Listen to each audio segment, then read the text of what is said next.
Assalamualaikum warahmatullahi wabarakatuh. Bismillahirrahmanirrahim. Allahumma inni as'aluka khasyataka fil ghaib wa syahadah. Rabbi syrah li sadri wa yassir li amri wahlul 'uqdatam min lisani yafqahu qawli. Jumpa kembali di Ngaji Bareng Rocker. Selangkah lagi akan kita tinggalkan Ramadan yang penuh rahmah dan penuh dengan maghfirah ini. Berat sekali rasanya kita tinggalkan bulan ini. Semoga Allah akan segera angkat pandemi yang telah merongrong kehidupan kita saat ini. Amin. Allahumma amin. Masa sulit seperti sekarang ini masih saja memudahkan manusia untuk saling membenci, saling menyakiti. Tak hanya dengan lisan, namun dengan tangan hanya melalui tulisan. Karena apa? Dunia sekarang sudah dalam genggaman. Lewat sosmed.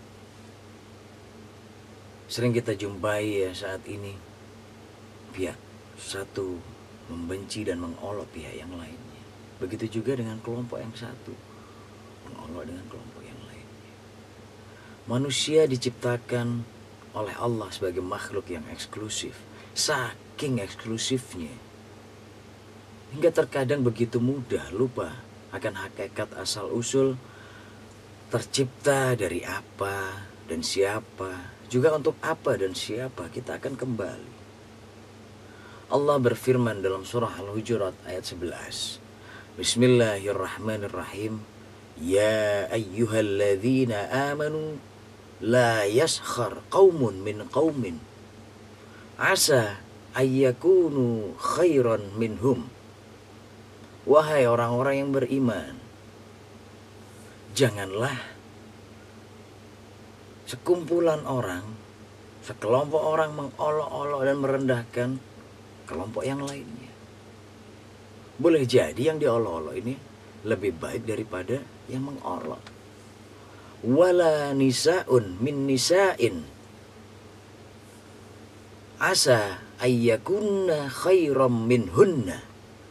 Dan begitu juga dengan dari kelompok wanita, sekumpulan wanita, janganlah mengolok-olok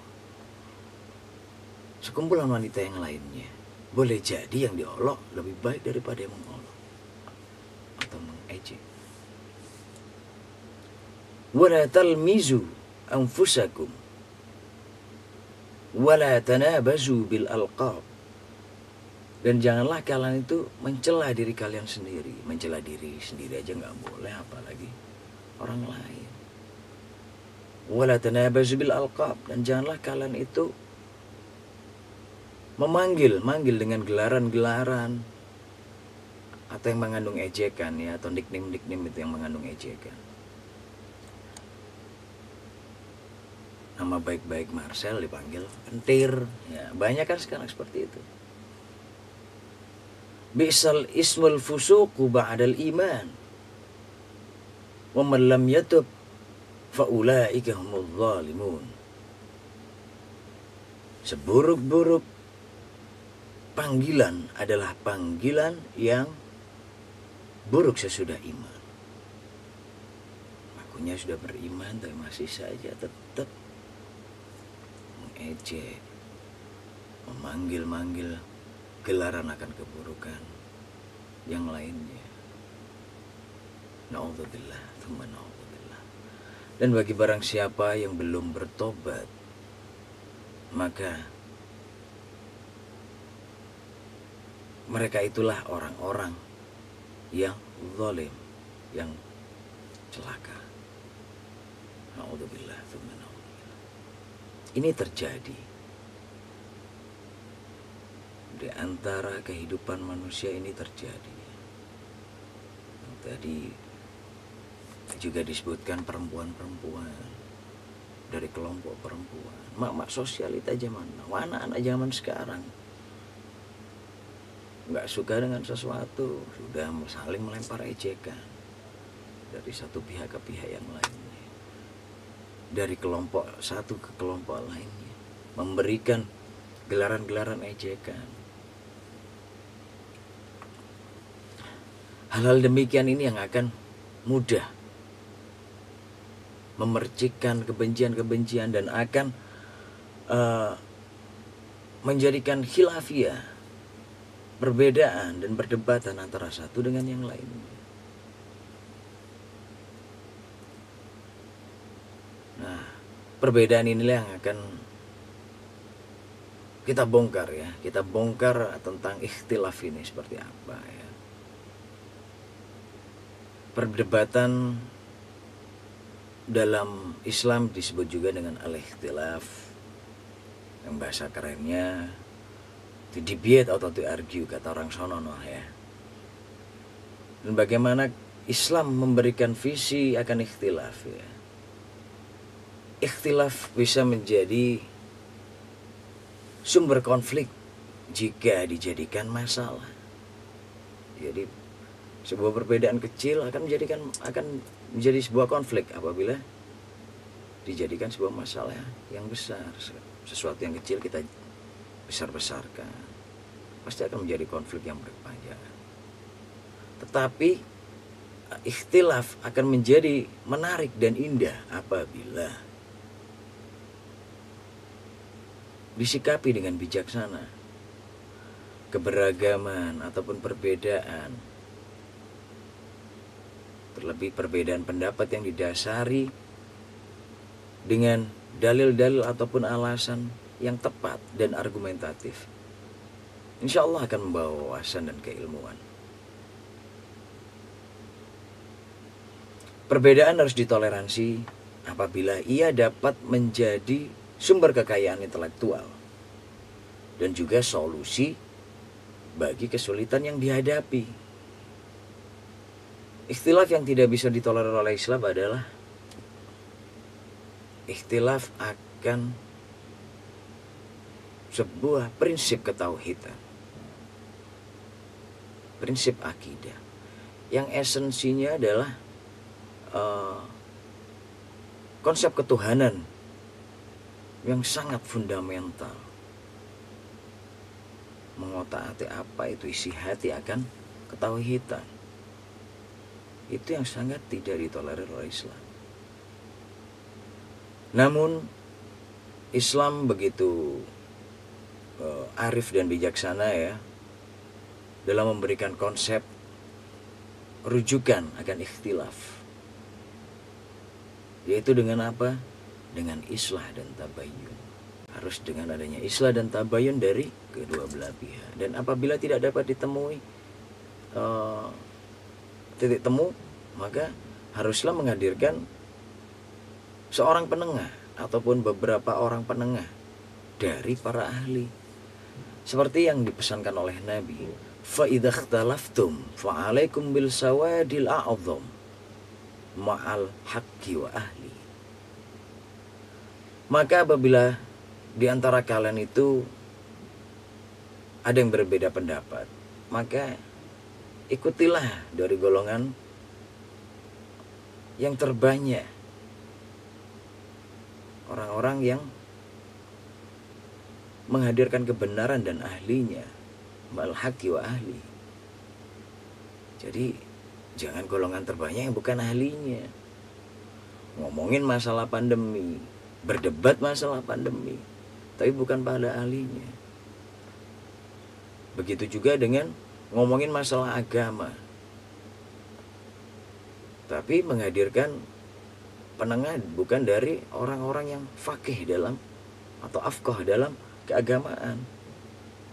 Ahli insinyur bangunan disuruh memecahkan masalah agama, yang nggak bisa itu. Seperti itulah Islam memberikan rujukan ikhtilaf begitu indah. Bagaimana Islam mengajarkan kalau kita dihadapkan dengan perbedaan dan perdebatan. Allah berfirman dalam surah An-Nahl ayat 125. Bismillahirrahmanirrahim. Ud'u ila sabili rabbika bil hikmati wal mau'izatil hasanati. Serulah ke jalan Tuhanmu dengan hikmah, dan mau'izah hasanah dengan pelajaran yang baik. Wajadilhum billati hiya ahsan. Dan apabila terjadi perdebatan, maka debatlah juga dengan baik pula. Wajadilhum billati hiya ahsan, seperti yang diuraikan dalam kitab tafsir Ibnu Katsir jilid 2 halaman 737, menerangkan bahwa istilahnya debatlah dengan baik itu adalah dengan tutur kata yang lembut, dengan halus, dengan tutur kata yang halus, dengan tenang. Dan ditutup dalam ayat ini, inna rabbaka huwa a'lamu biman dhalla an sabilihi wa huwa a'lamu bil muhtadin.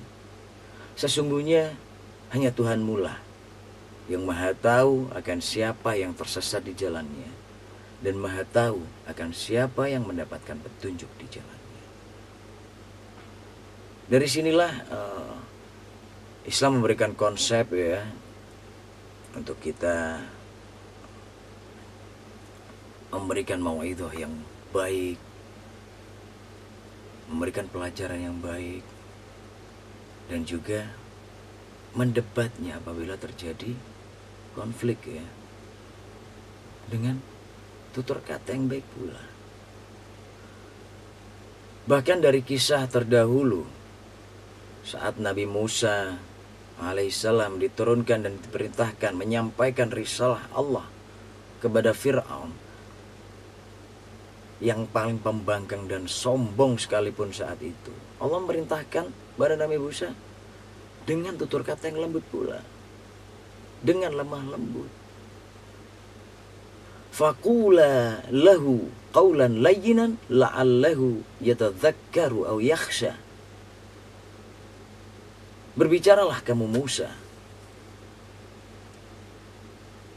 Berdua kepadanya, kepada Fir'aun, dengan kata-kata yang halus dan lemah lembut. Mudah-mudahan ia sadar dan takut. Jadi begitulah Islam memberikan konsep ya, bagaimana cara kita menyampaikan sesuatu kebenaran, dan konsep berdebat ya dengan tutur kata yang lembut. Karena Allah sangat benci dengan orang-orang yang selalu mengedepankan emosi dalam hal apapun, terlebih dalam hal berdebat ya. Seperti hadis yang diriwayatkan oleh Muslim ya, melalui Aisyah. An Aisyah qalat, qala Rasulullah sallallahu alaihi wasallam, inna abghadar rijali ilallahi al-aladul khasim. Sesungguhnya orang-orang yang paling dibenci oleh Allah adalah orang yang suka membantah lagi sengit. Namun sebuah perdebatan dan perbedaan sebenarnya sudah ketetapan Allah ya. Manusia diciptakan berbeda-beda suku dan rasnya, dan Allah telah menetapkan bahwa mereka ini akan selalu berikhtilaf, selalu berselisih pendapat, seperti yang difirmankan oleh Allah. Bismillahirrahmanirrahim. Walau syaa rabbuka laja'alan nasa ummatan wahidatan wala yazaluna mukhtalifin. Jikalau Tuhanmu menghendaki, tentu Dia akan menjadikan manusia itu adalah sebagai umat yang satu. Akan tetapi mereka selalu berselisih pendapat. Illa man rahima rabbuka walidzalika khalaqahum. Kecuali orang-orang diberi rahmat oleh Tuhanmu, dan untuk itulah mereka diciptakan. Jadi sudah nasnya manusia, Allah menciptakan manusia akan selalu berselisih pendapat. Wa tammat kalimatu rabbika la'amla'anna jahannama minal jinnati wan nasi ajma'in. Dan telah ditetapkan oleh Allah sebuah suatu keputusan ini ya. Sesungguhnya Allah akan memenuhi neraka jahanam itu dari golongan jin dan manusia semuanya yang durhaka. Dalam hal ini ditegaskan adalah dalam perselisihan-perselisihan ini tadi. Dapat mengambil ya hikmah dari sebuah perselisihan, dari sebuah perdebatan. Perdebatan akan bisa menjadi baik apabila kita maknai perdebatan itu dengan sebuah wawasan keilmuan dan yang dapat dipertanggungjawabkan. Jadi bahwasanya hakikat kehidupan pasti akan selalu ada perbedaan dan perdebatan. Namun sebisa mungkin kita bersama-sama memaknainya bukan dari sudut pandang siapa yang kuat dan siapa yang menang. Namun bersama-sama kita menggali perdebatan ini untuk mendapatkan sebuah kebenaran. Wallahu a'lam bishawab.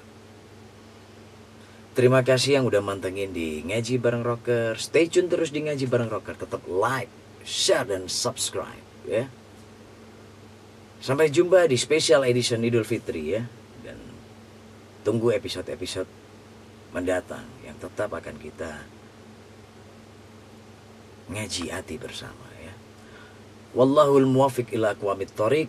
Wabillahi taufiq wal hidayah. Wassalamualaikum warahmatullahi wabarakatuh.